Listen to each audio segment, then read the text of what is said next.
Hey, welcome back to the stash. After completely losing my mind in that last video I did looking at the amazing Spider-Man comics, I'm happy to announce that our glorious savior Ultimate Spider-Man has now had a new issue released. So I guess I'll be putting off ordering that rope for a little bit longer. He does exactly what I do, but better. I find it pretty embarrassing for ASM with all things considered. I mean, this series is leap years ahead in pretty much every aspect of what makes a comic book actually worthwhile reading and collecting. A major thing for me that pulls me towards this title as opposed to its annoying little cousin who wants to destroy all your Legos counterpart is that it feels like an actual mature book. ASM for the longest of time has just been boiled down to brain-dead action with brain slop dialogue that spans across the entire issue. Here, however, it's much more refined, much more like how the Amazing Spider-Man books should be like and how they were. He's supposed to be an adult married and maybe with a child or at least planning to make a family. I never understood the whole let's ruin the books to make him quote relatable. Who in the world would find that train wreck relatable?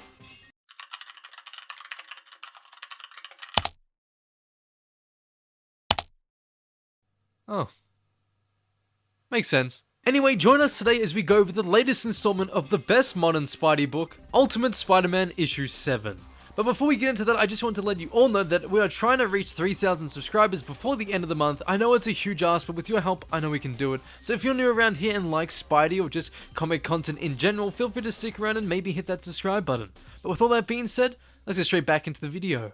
So in case you've missed the previous uploads, lucky for you there is a playlist, I'll go over a quick recap. 20 years ago, the Maker prevented a radioactive spider from biting a young Peter Parker. He likewise prevented the creation of any other superheroes and formed a secret council to rule the world from the shadows. 6 months ago, Tony Stark sent Peter that same radioactive spider along with a picotech suit and warnings of the Maker's Council, a shadow organization that rules the world. Since then, Peter has used these incredible powers granted by the spider's bite to fight crime. Fighting alongside Peter is the Green Goblin, a.k.a. Harry Osborn, who learned the truth of the world and how his parents died at the hands of the Maker's Council when his company Oscorp bought Stark Industries at the behest of Wilson Fisk, the Kingpin of New York and subordinate of the Maker's Council.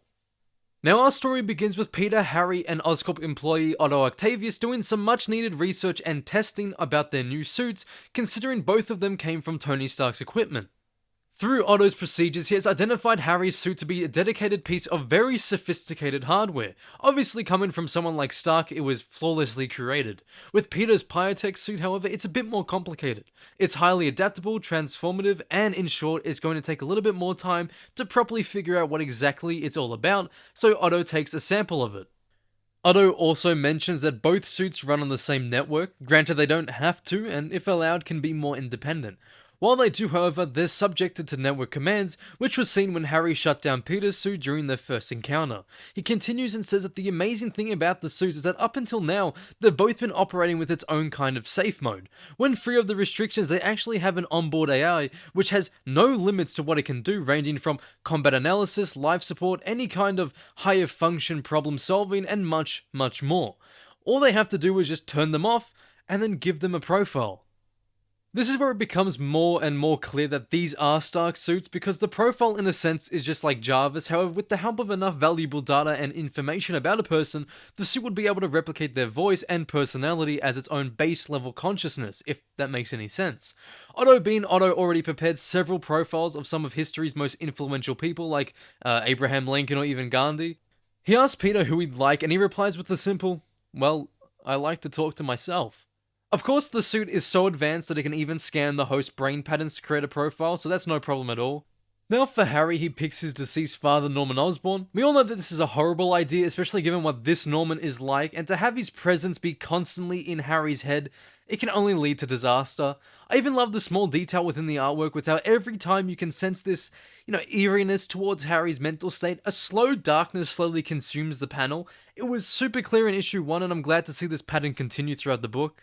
We switch focus towards the paper's brand new headquarters, which with the help of Gwen Stacy's investment and Mary Jane's design and vision, has now had a massive makeover. They plan to meet Jonah and Ben at the building, however upon reaching there, the pair have seemed to have headed out. We continue to follow Jonah and Ben's endeavors, and we see that they've planned a secret meetup in a shady car park to exchange documents about Fisk. It turns out the person they're meeting with is none other than Robbie Robertson himself. I was really not expecting this at all, especially seeing Robbie on the side of truth within this series. I'm a little on edge if I can fully trust this version of him though, but for the meantime he's going to play a vital role within the paper, and it's all deals if he can be their man on the inside. We then switch scenes again to see who I believe is this series' version of Kraven the Hunter going to meet with Wilson Fisk. They discuss recent events and mostly how their Bullseye agent is missing, and he informs the Kingpin that he now knows the true severity of their problems, so he comes with a gift, a whole team of Bullseye agents. Wilson dismisses the offering because he has a plan of his own, or better yet, he's got 6 of them. Later we see what I believe could very well be foreshadowing for later stories. Peter and Harry, with the help of Otto, are currently testing out the new suits in combat, so they decided to spar with each other. This is also when they finally allowed the full capabilities of their devices. Immediately right off the bat, you can just see the differences between Peter and Harry's AI. Norman is back in Harry's mind, just insulting him at every turn, but this time he has the power to finally make his dad proud. They continue their spar with Peter just seeming to get the upper hand and lands so many hits towards Harry.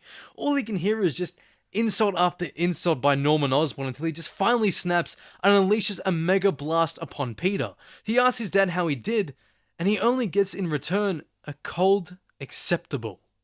Afterwards, Harry apologizes to Peter about him going too far, but then they're cut off by a strange signal entering the Stark network. As they try to find out who exactly it is, a portal starts to open, and it's none other than the man himself, the invincible Iron Man. Now, to quote Harry from this issue, let him cook. Because man, did Hickman and Kikito cook. Once again, Ultimate Spider-Man just continues to shine. Seriously, we haven't had a book of this quality in ages. With each release, I'm always first in line ready to get my copy because it's just so refreshing having a Spidey title that's not only good and interesting, but also one that's made and crafted with so much care and love for the character and his fans. I'm honestly really hyped for the way they've built up Kingpin and the eventual Sinister Six he'll be forming. I do find the team interesting and very daring, I might say. However, I trust Hickman enough to deliver with his very unique roster. The most important thing here is the AIs of Harry and Peter. Anyone who knows Harry knows that the biggest part of his character was seeking his father's approval, so he was obviously going to choose him as his Jarvis. And this is clearly a terrible idea since it could very well lead to him being the real Green Goblin. There's a reason, his speech bubbles are green. But Peter is not far behind. Although the AI is himself, the fact that the bubbles are black and that he's been referring to himself as we is a possible reference to Venom, and it's very likely since Peter's suit is pretty similar to the symbiote, so much so that Otto took a sample to study it. Speaking of Otto, we even get a cool detail in the first page which clearly hints at his eventual demise into Dr. Octopus. This is one of the things that I just love about the Ultimate Universe and Hickman's writing in general. Here he can afford to give clues in the story because he's been doing so since issue 1, and then later issues it can just be shown as what he's been building from the beginning. With the 616 universe, it's just very rare now for this to happen since the writers are only there for a story of just 6 issues or maybe more if they're lucky, which is why some stories just feel very rushed. Here in the Ultimate world though, that just doesn't seem to happen since the writers can afford to build the story slowly.